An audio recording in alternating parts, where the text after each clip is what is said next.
Hello and welcome back. This is my little basement workshop. Winter is still hanging on. There's very little snow. I'm able to get around with the quad now. But because I wasn't growing inside, there's very little videos to do. I thought I would talk about my planting equipment I have today. It's coming up time to get the starts going. And so I went through my equipment to see exactly what I had and what I had planned to do in the future. This is the 200 cell flat. Now any really small seeds, like the size of a tomato seed, you can plant out in these. If I were to plant them directly in here, or even in something this size, I wouldn't want to have all the potting soil or seed starting soil use up this much, and like I put one seed in here and it not sprout, so I'd end up putting 2 or 3 seeds in each cell or each pot, and then cutting off the 2 that I didn't want, leaving the strongest one. However, for the tiny seeds, this is not very much soil, you see. They're only inch deep, and it goes down in a cone shaped thing, so I can fill this up and I can put 1 seed in each cell, and if the seed don't sprout, no problem. I didn't waste very much potting soil. I think this is all I have, the 2 trays. 400 seedlings between the 2. Once they've sprouted, depending on what kind of plant it is, I can bring them up and poke the seedlings into this size of a container. So I have 9 of these. There's 40 in a tray, so that makes 360. I do have one that I didn't get to harden up with the epoxy resin, so if I get to do that, then I have the full 400, same as in my 200 cell flat, so I have 400 cells this size.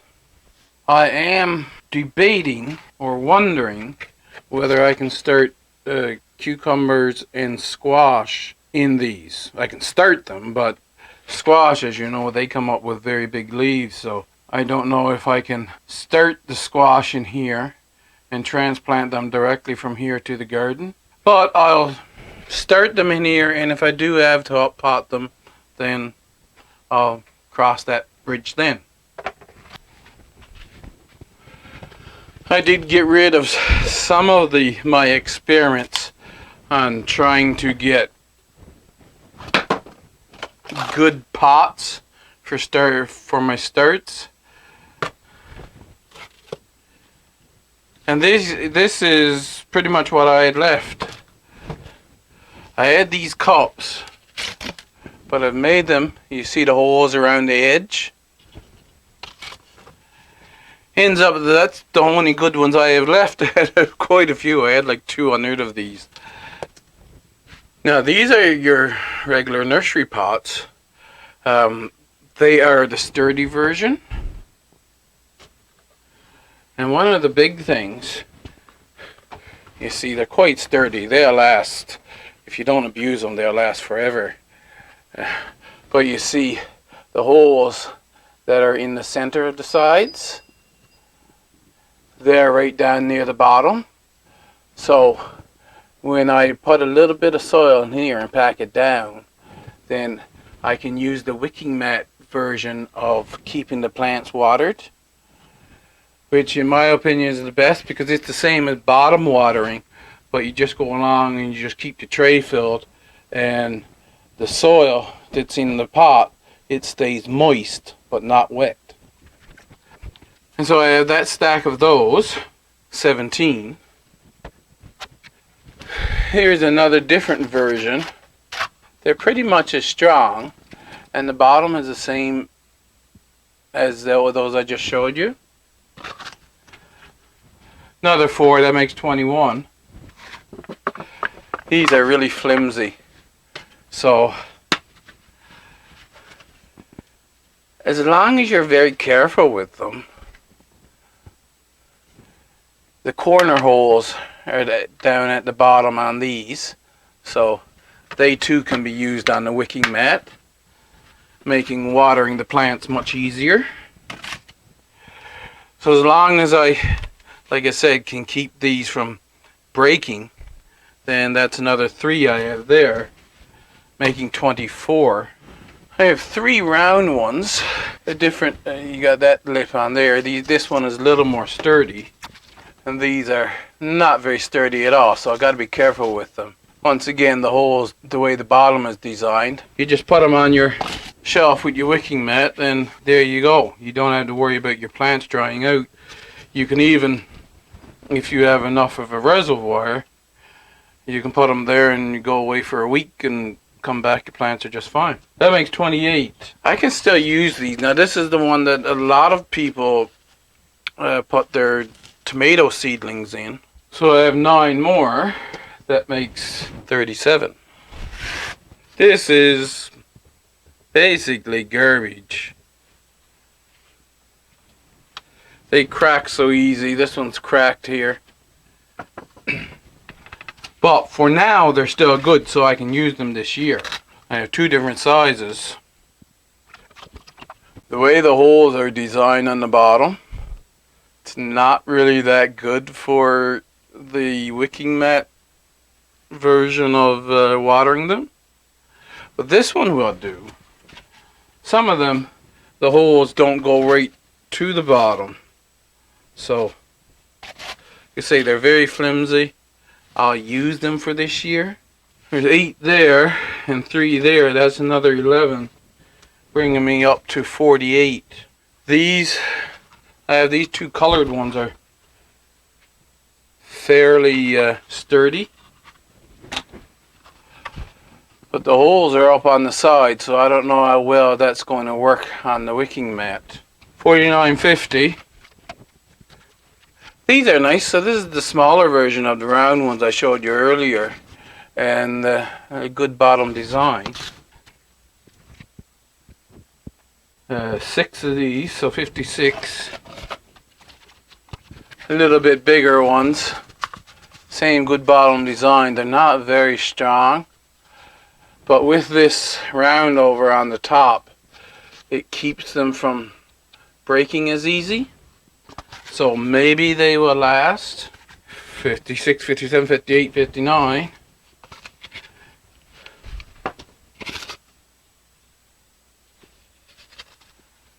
And these, of course, have a nice bottom and they're fairly strong.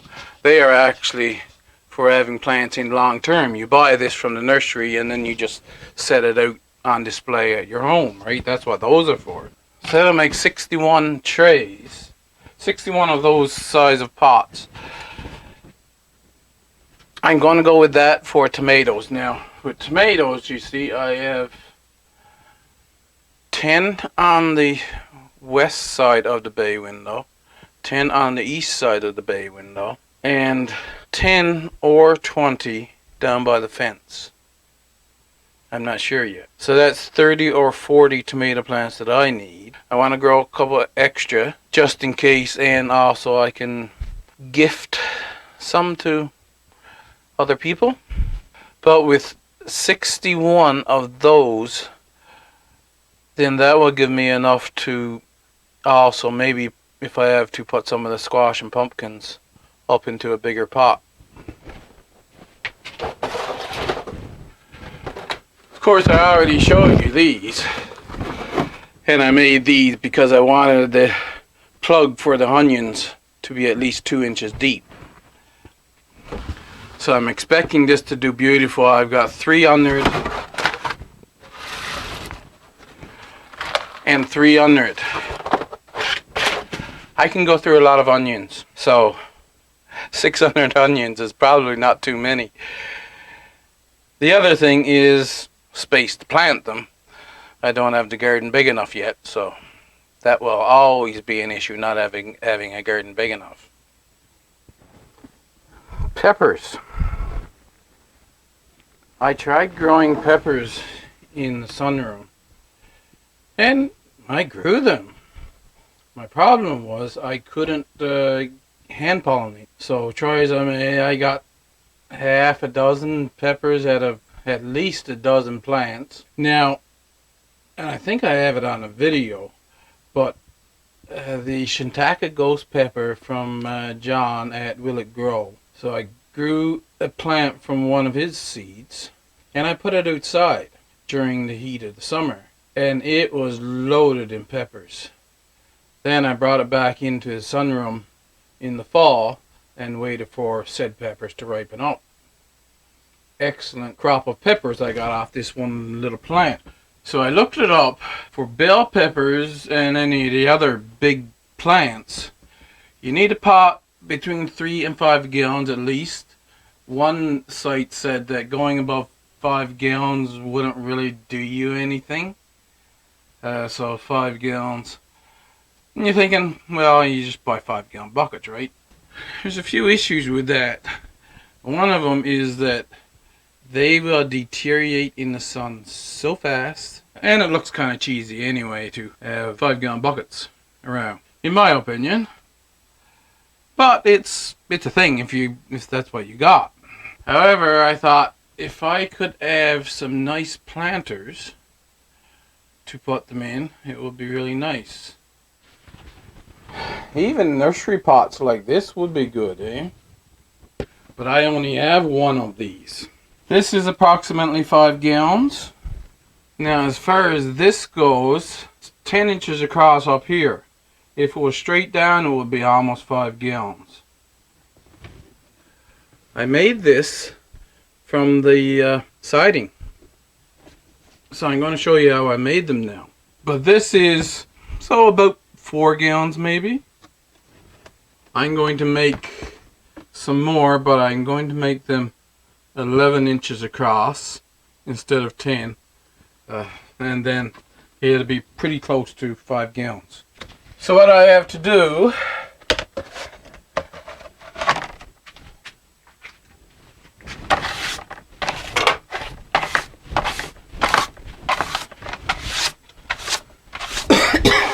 clean that off. I'm gonna go from this side. So I'm going to make the top 11 inches. So I'm going to cut off 12-inch pieces.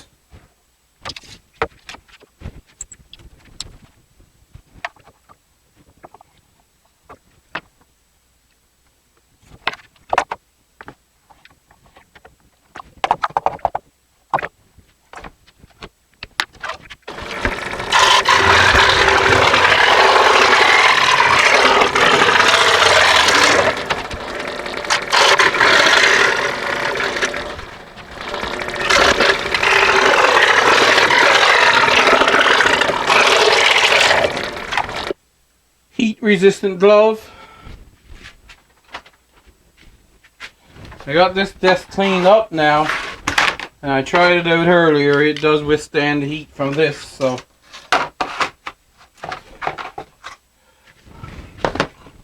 what I want to do to make this,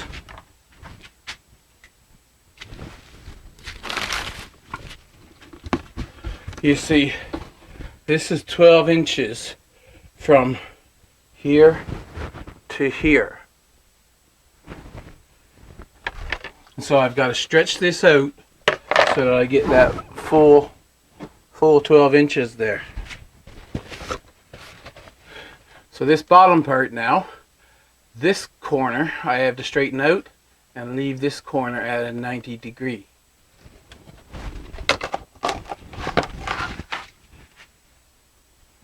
So soften it up.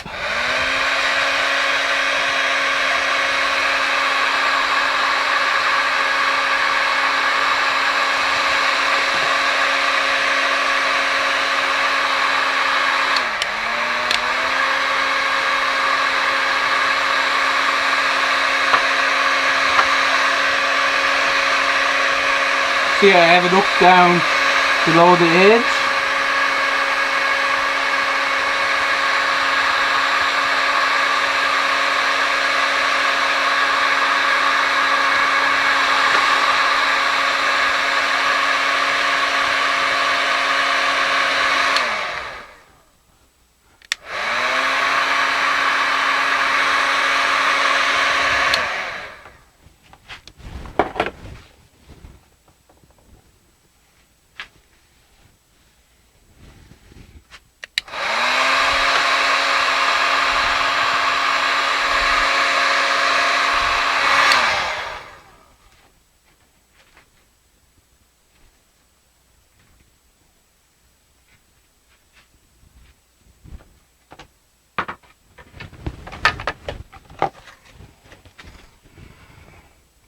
Now I have that part done.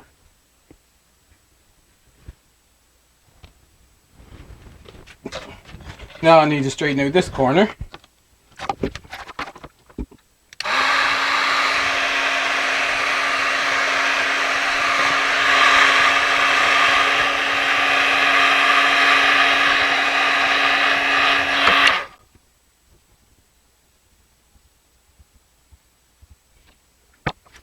And then the next corner.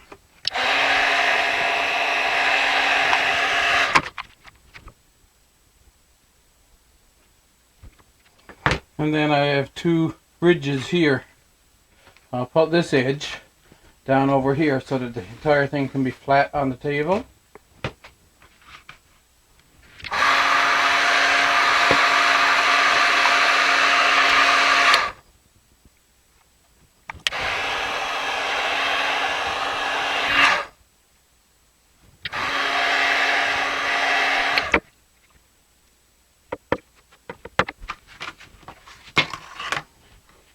There's a little curve right here, so I have to turn it over.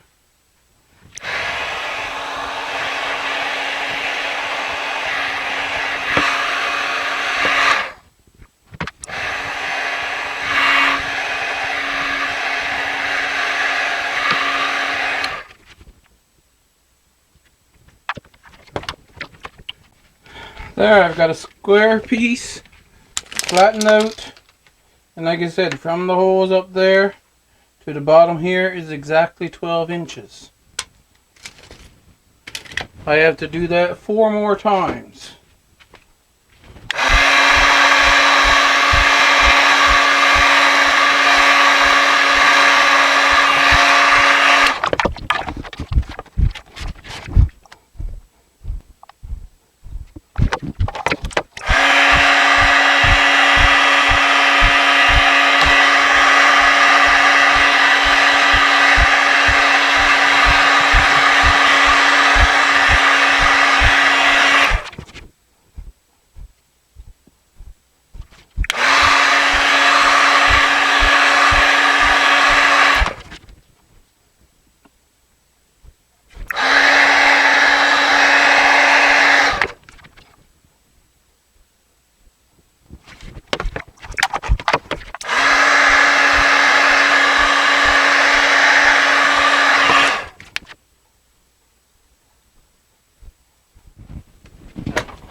Now that I have them flattened out,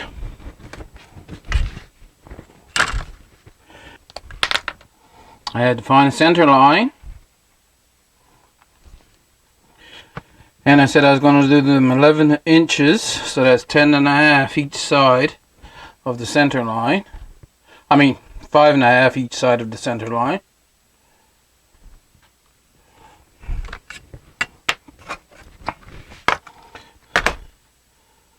From there, straight down,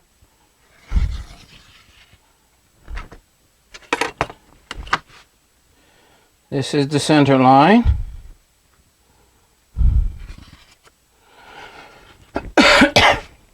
And the bottom is going to be 2 inches narrower than the top.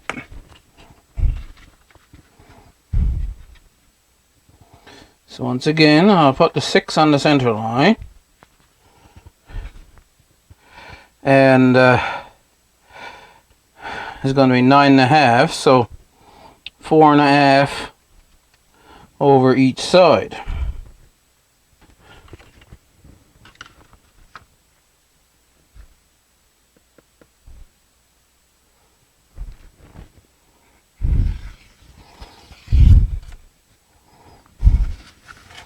That one.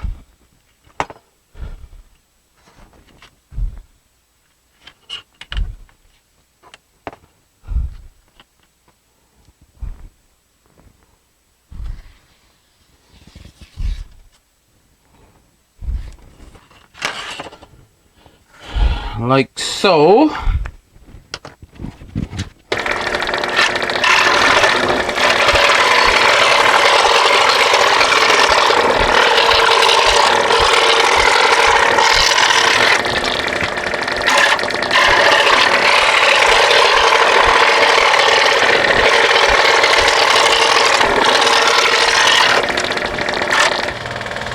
Now I have it tapered in.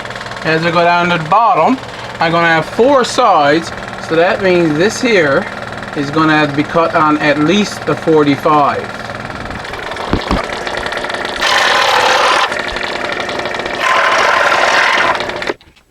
More than a 45 won't matter, less than a 45 will. Now all cut, I have 4 corner pieces. And it's going to be glued on like that. And the main thing, this won't hold the pot square up and down, but it will give it a straight, stiff corner.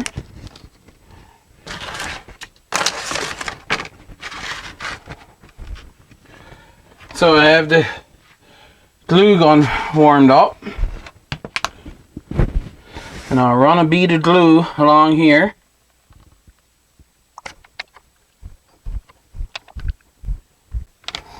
And before it gets a chance to cool,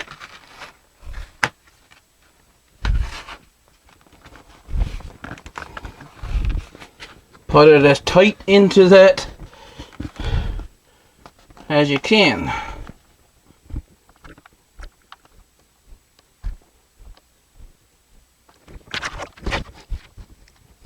Now we can check from the other side to see that it is fairly tight all the way along.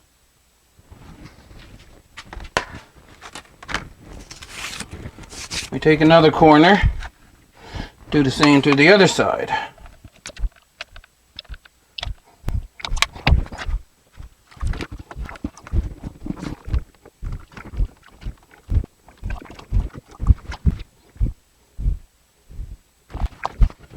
And then I'll lay that one back there and do the same thing with another piece.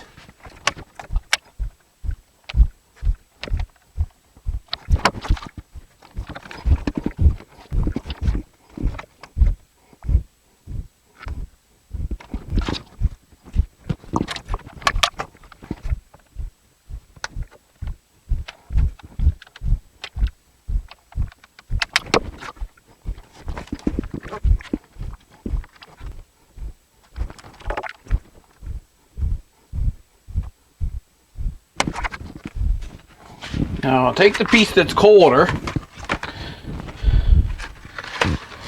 and before I put the glue on, I have to see how well these corners. So you see, when the corners goes together here on the bottom, if there's a gap there, it doesn't matter, but if it's less than 45-degree cut, then they're going to overlap and you won't be able to line them up perfectly.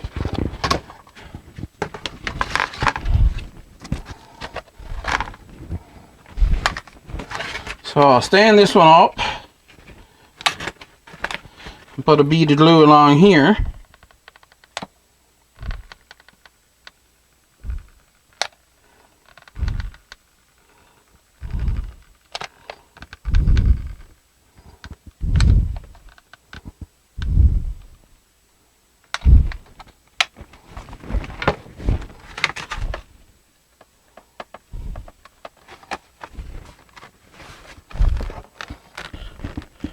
Make sure I got them lined up now.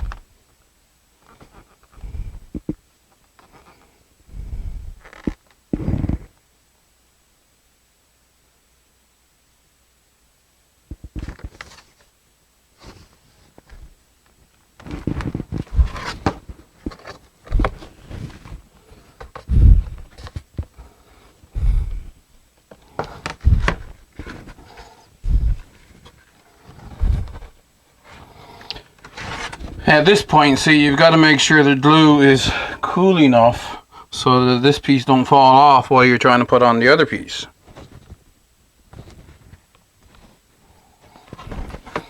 That's good enough.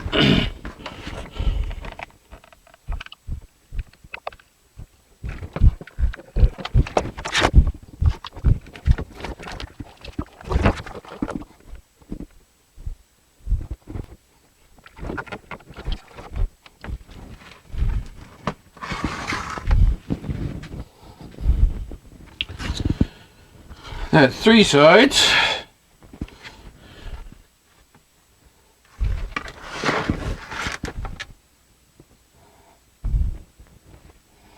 Now let's see, I don't know if you'll be able to see this or not. I'll put it that way so that I'll put a line of glue down there.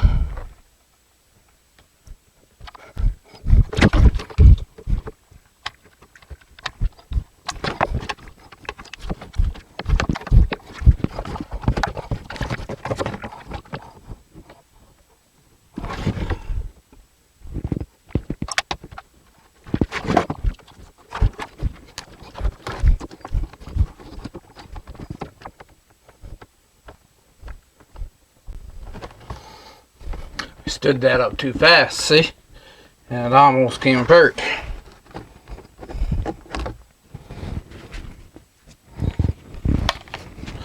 I think I have to ply this part back a bit and put a bit of glue down there.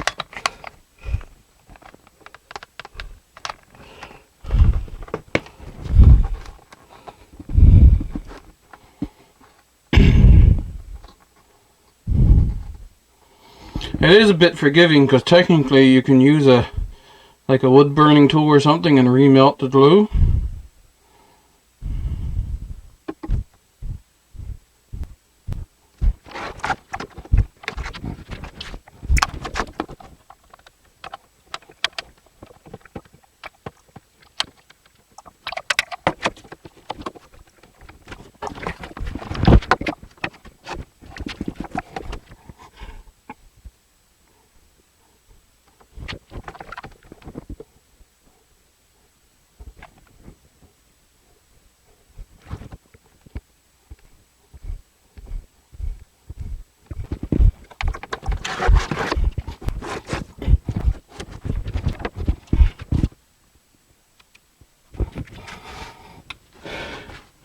Okay, now so the corners are nice and stiff,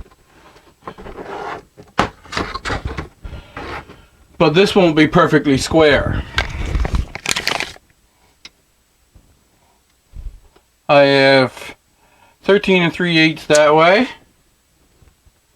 and I have 12 1/2 that way. So, like I say, that's far off square. 8 3/4 by 8 3/4. I need to make a base to go in here that's 8 3/4. That's why I flattened out the last one here.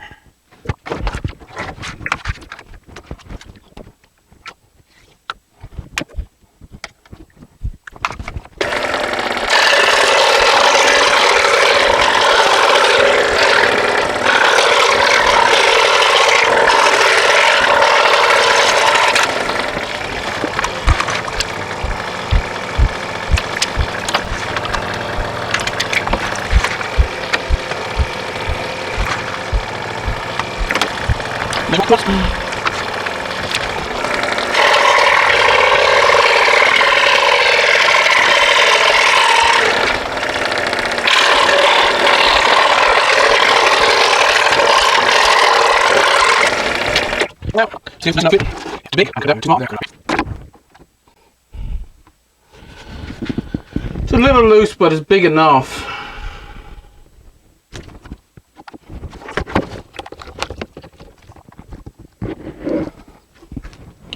At least I got something that I can make it square.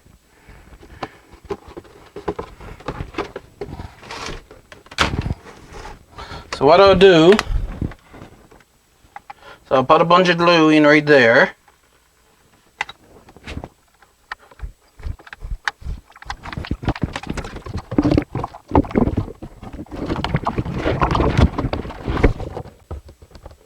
And glue that right tight into that corner.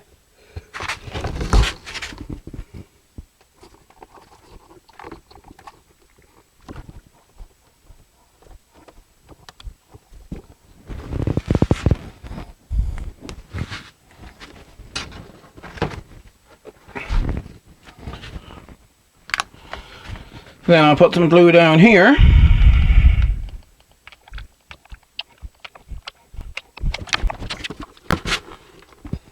And push that side in. Oh, burning my fingers.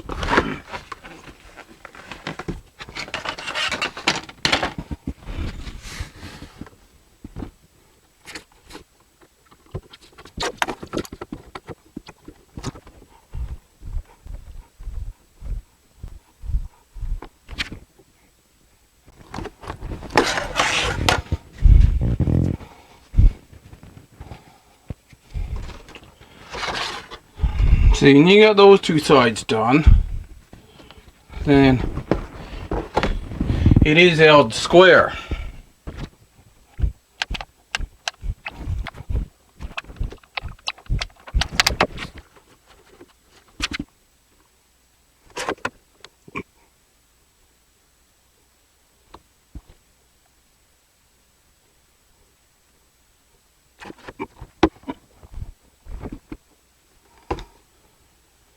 Going to be that way.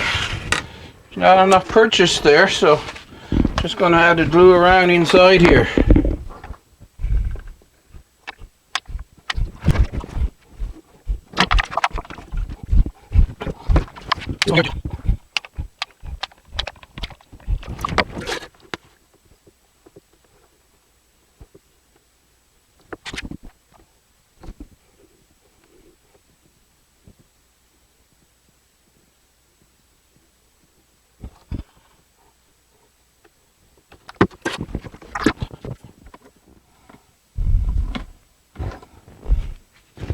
So, let's do something with this.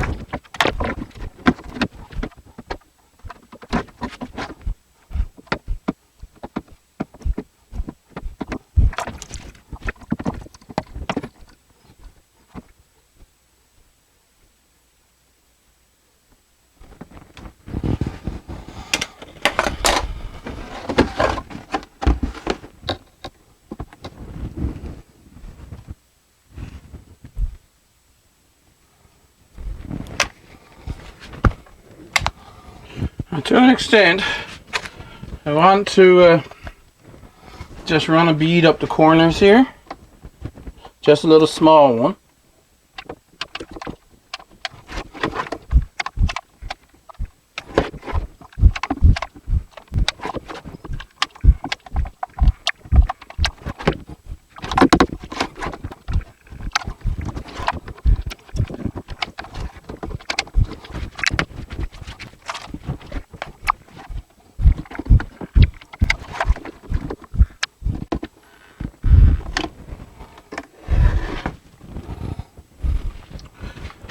Just to make it more fully done.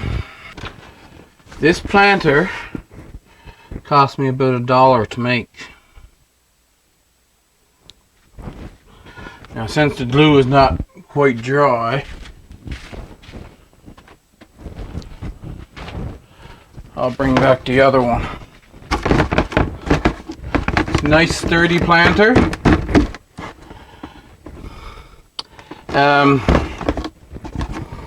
If you were to buy a nice sturdy planter on Amazon or Etsy or whatever, it would cost you over $30. So, if you want to take in my time, I don't know, it might have cost me 2 hours to do it. I haven't actually recorded when I started. So I'm making at least $15 an hour if you want to say, oh well, your time's worth money. But of course, when you don't have much money, and besides that, people sit around putting together puzzles and they get nothing out of that except for they see the picture that someone else took once it gets put together. This is a recycling project at siding that people get replaced every once in a while. It's still useful.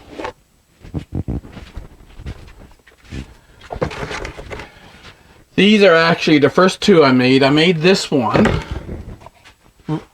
which is a copy of this one. See, approximately the same size.